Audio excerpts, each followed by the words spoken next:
Still waiting for my Apple Watch 2, although I have to say I've been starting. Who was it? Was it you, Rene? I think it was. It said just press record, recommended just press record. Yes. That has kind of revitalized my interest in the Apple Watch.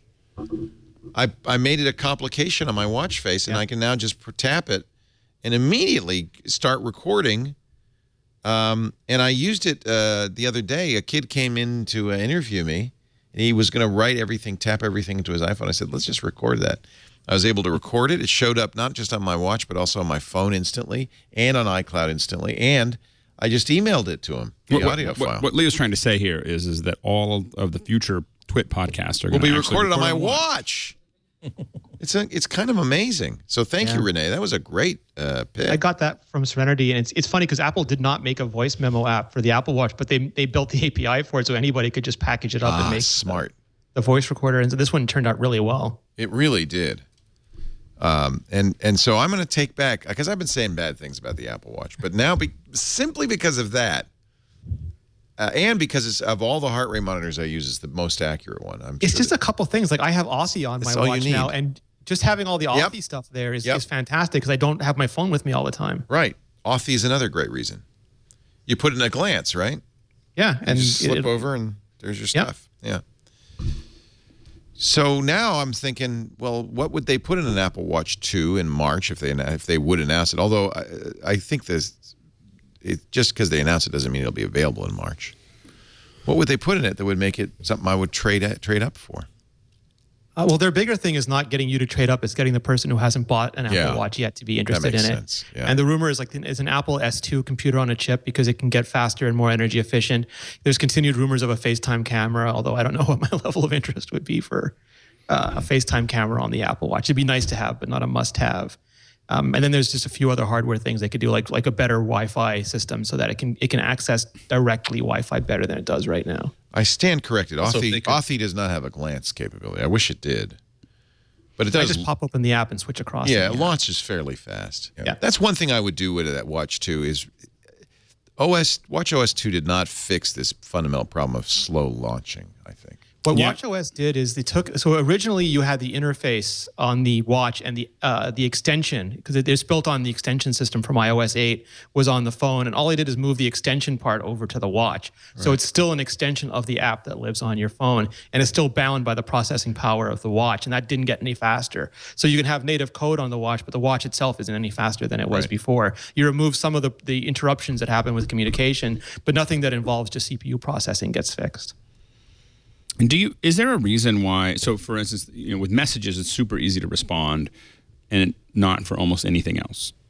Is that something that the developers just don't have access to certain things, or they just haven't done it? So, if someone sends me a text message, I get messages, I can just sit there and tap it, say it, it all goes back. It's very fluid. But if someone Slacks me, for instance, I have to do.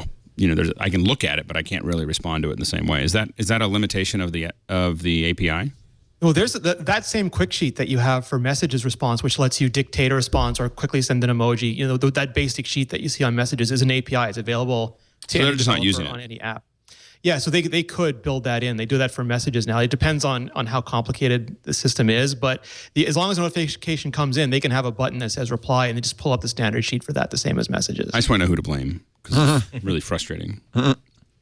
Yeah, I'm just hoping for software refinements more than anything else. If there's anything hardware I'd love to see, it would be whatever it would take to make it possible to have a true ambient display, so that you don't necessarily have to turn your watch in order to get the time. There is a certain way that you use when you have an Apple Watch that you can kind of do a certain thing with your wrist to make sure that it turns on, which I'm sure will create RSI eventually. Because there's just so many times where this is something I appreciate about the Android Wear watch, that if you turn your wrist, it'll go into like the full mode display, but if after a second or two, it'll go back into the sort of low power mode where all it's showing you. I'm going to try to. I don't think I can show you without activating it again. But yeah, that didn't work out well. But the thing is, I can tell it's 3:06 p.m. even without having to wake up the display, because we all have history with watches where I really want to know what time it is, but I don't want to make it look that obvious with this people I'm with that I need to know what time it is. It's these little things that you miss. I have to be able to being able to design the watch faces would be the only feature that I really want. Again. So I can't think of anything that I'd like to see them do in hardware. Really, it's all about software, and it really is. And many of them are really fundamental things I'd like them to rethink. I mean, I do. It's easy to see that I think Apple really put most of their effort and time and energy into making sure the hardware was at least 95% where they wanted it to be, because I know that software is something you can improve pretty easily compared to deciding that you needed to have an extra button on this display, or that you needed to have more RAM available or more CPU power. I think they got the hardware pretty much as right as they could have gotten it. I would like to see the digital stem more useful, but otherwise, I'm pretty happy with the watch as it is. I can't imagine what you use the camera for. No, I agree though. An always-on display would be so nice. Yeah, if Android Wear can do it without killing the battery. There was a couple things like Georgia was pointing out too, that she wears a lot of suits to work and it doesn't quite fit underneath the cuff of her suit. So a little bit thinner would be better for her at least. And the ambient display as well, because it's much more subtle than taking a phone out of your pocket, but still doing a big flip movement, especially if like her, you're in a therapeutic situation and you don't want the client to think you're bored of listening to them. So you want to be able to just glance down subtly and see if the time is good. Yeah. Or even just sometimes you even explicitly take your watch off and put it on the desk or put it on a table. Yeah. And that would be so cool. And you really can't do that with the Apple Watch, right? Yeah, and that too is so many of these things are just the social interface that watches have had for the past 100 years. That there are times if you take your watch off and put it on the desk, you're quietly saying that there is some sort of hard out that I'm looking at, but not so much that I'm going to be staring at the time all the time. Right.